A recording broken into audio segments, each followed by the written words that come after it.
सुबह का मुस्कुराना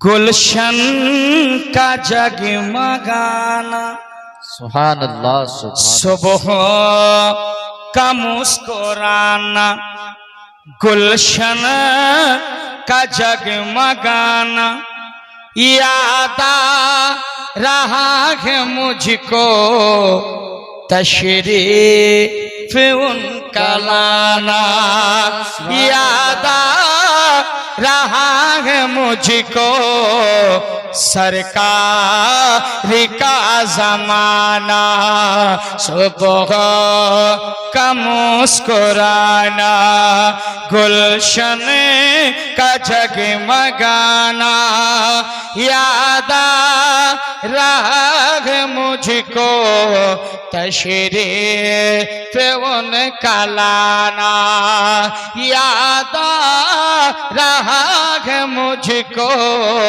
तशरीफ उनका लाना महकी हुई फज़ाए ये कीर्ति गा रही है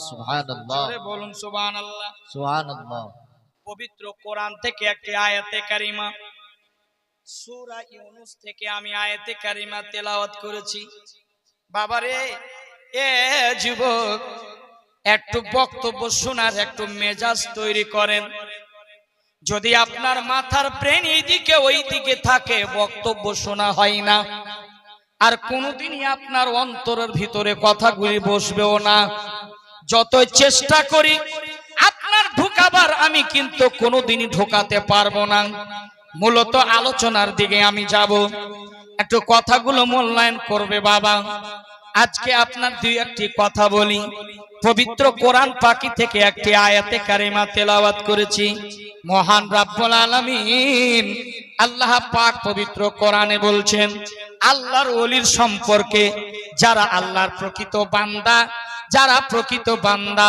আল্লাহ পাক বলেন আলা খবরদার হুঁশিয়ার হয়ে যাও সাবধান করেছে আমার আল্লাহ যারা আমার প্রকৃত বান্দা যারা আমার প্রকৃত বান্দা হয়ে যায় আমি আল্লাহ তার হয়ে যায় জোরে বলুন সুবহানাল্লাহ আর ওই বান্দা যখন যেটা বলে আমি আল্লাহ সেটা তার শুনে থাকি জোরে বলুন আর একটু জোরে বলুন আল্লাহ পাক বলেন খবরদার দুনিয়ার মানুষেরা সাবধান হয়ে যাও খবরদার তোমরা অ্যালার্ট হয়ে যাও তোমরা শুনে রেখো আমি আল্লাহ ঘোষণা দিলাম যারা আমার প্রকৃত বান্দা যারা নেক সলে বান্দা তারা সাধারণ না তাদের দুনিয়া তো টেনশন নাই আখিরাত তো টেনশন নাই মনে রাখবে হ্যাঁ হ্যাঁ আল্লাহর ওলি আপনার মতো দেখতে আপনার মতো খেত আপনার মতো জাগতো আপনার মতো ঘুমাতো তাহলে আপনার থেকে আর ওনার থেকে পার্থক্য কেন হলো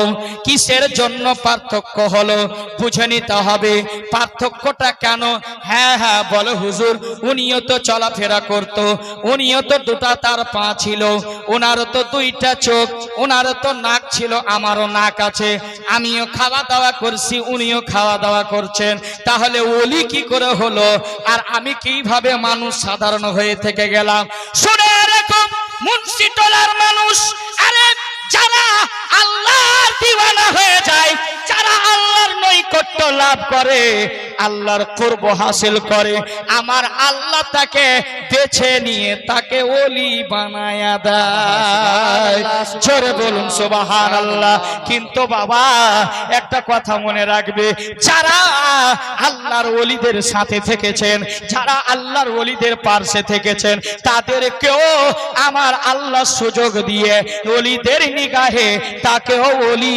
বানিয়ে দিয়েছে সুবহানাল্লাহ সুবহানাল্লাহ জোরে বলুন সুবহানাল্লাহ আচ্ছা বলুন তো আমার আব্বারা আমার আল্লাহর ওলি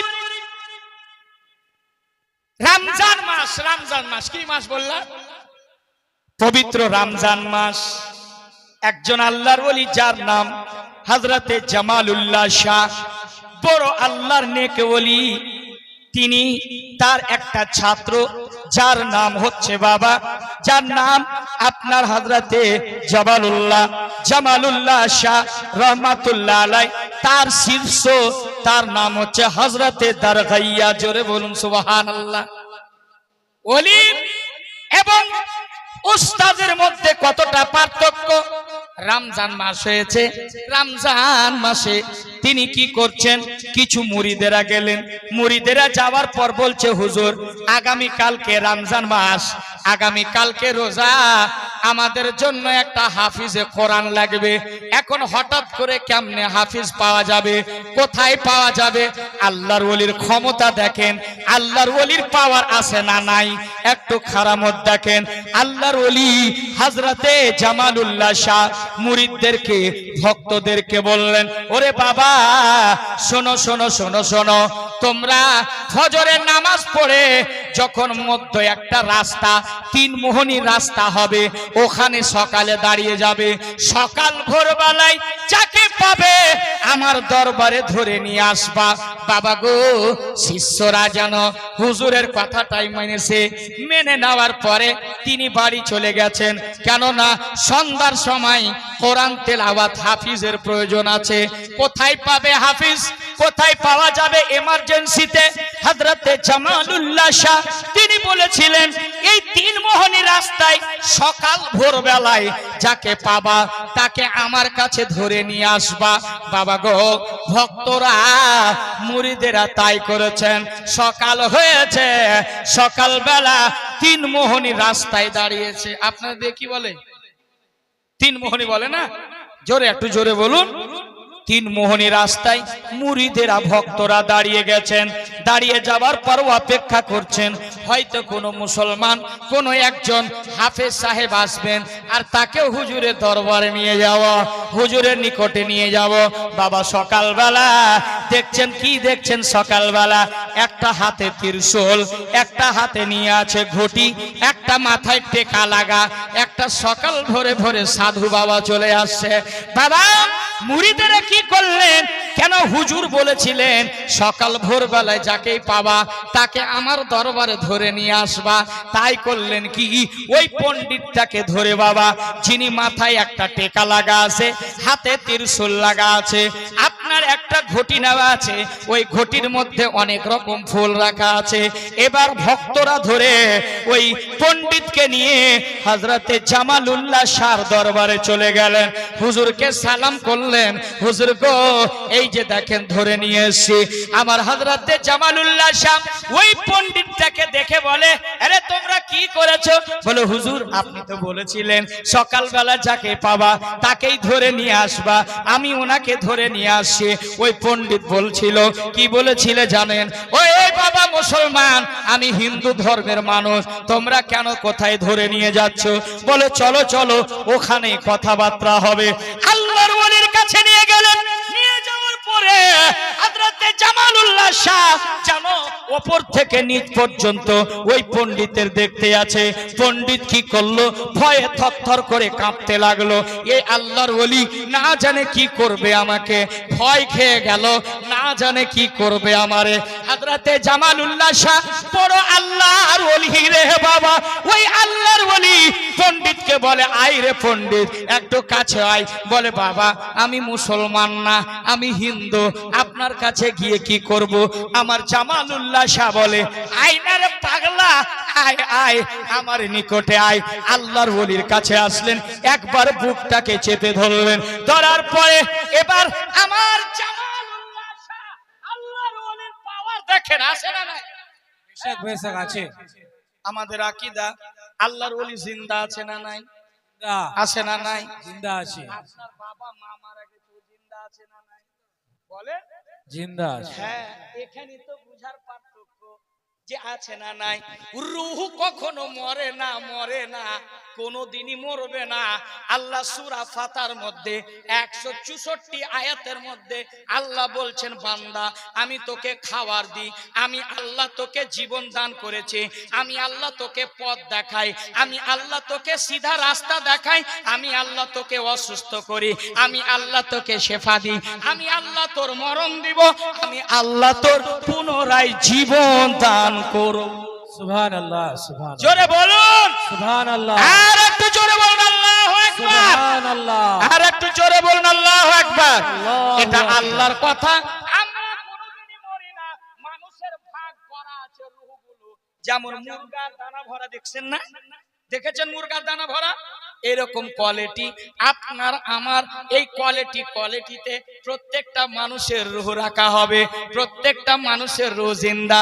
যদি জিন্দাই না আছে, আপনি কবরের কাছে গিয়ে বলছেন আসসালামু আলাইকুম ইয়া আহলাল কুবুর, দেন না ভাই? অবশ্যই এই দেন না? মনে হয় কিছু লোক দেয় না, কথা বলে না। দেন কি দেন না?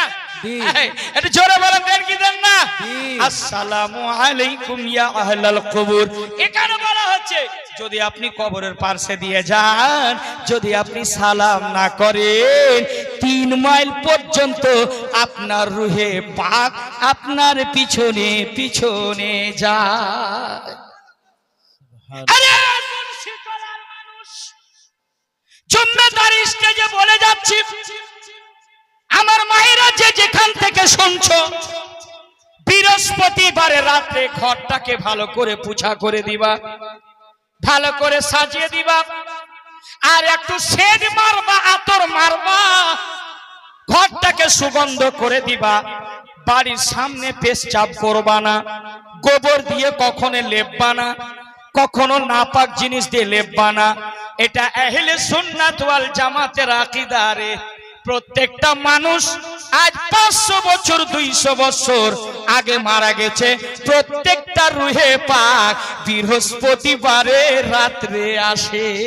সুবহানাল্লাহ জোরে বলুন। এর জন্য আমার সুবহানাল্লাহ মায়েদেরকে বলবো, মা অনুরোধ, বৃহস্পতিবার রাত্রে বাড়িটাকে সাজিয়ে দিবে মা। সংসার সুখী হয় রমণীর গুণে। যে যেখান থেকে আমার মা শুনছেন, কর্ণপাত করে শুনবে, কেননা বাড়ির ড্রাইভার হচ্ছেন আপনি, বাড়ির ড্রাইভিং মাস্টার আপনি। বৃহস্পতিবারে লেপে দিবে, একটু পায়েস রান্না করবে, রান্না করার পর বাবা মারা গেছে, দাদা মারা গেছে, নানা মারা গেছে, ইমাম সাহেবকে ডাক দিয়ে একটু ফাতিহা করবে।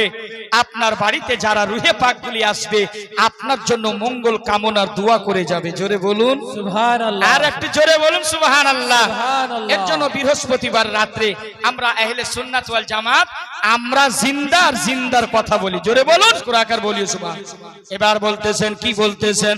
পণ্ডিত যখন নিয়ে আসলেন, আমার শাহজামালুল্লাহকে বলতেছেন, কে বলতেছেন? পণ্ডিতকে কাছে নিয়ে আসলো বাবা, কাছে নিয়ে আসার পর বলতেছে, এই তোর জিহ্বাটা বের কর, জিহ্বাটা বের কর, জিহ্বাটা। বলে বাবা কেন কেন? বের কর। বের করে দিয়েছে। আমার শাহজামালুল্লাহ আল্লাহর ওলি বলে চুষ চুষ। আমার ওই পণ্ডিত, ওই হিন্দু বাবা, সাধু বাবা চুষতে আরম্ভ করলে। বাবা গো, যেমন জুবানটা চুষতে লাগলো, পাসিনা বেরিয়ে গেল, বাবা ঘাম বেরিয়ে গেল। আমার শাহজামালুল্লাহ আল্লাহর ওলি বলতেছে, কতটা হয়েছে বল? বলে আল্লাহর কসম গো, আল্লাহর ওলি পবিত্র কোরআনের 10 পারা মুখস্থ হয়েছে। সুবহানাল্লাহ আরে চুষ, বেরিয়ে গেল। কতটা হলো বল? বলে খোদার কসম 20 হয়ে গেছে।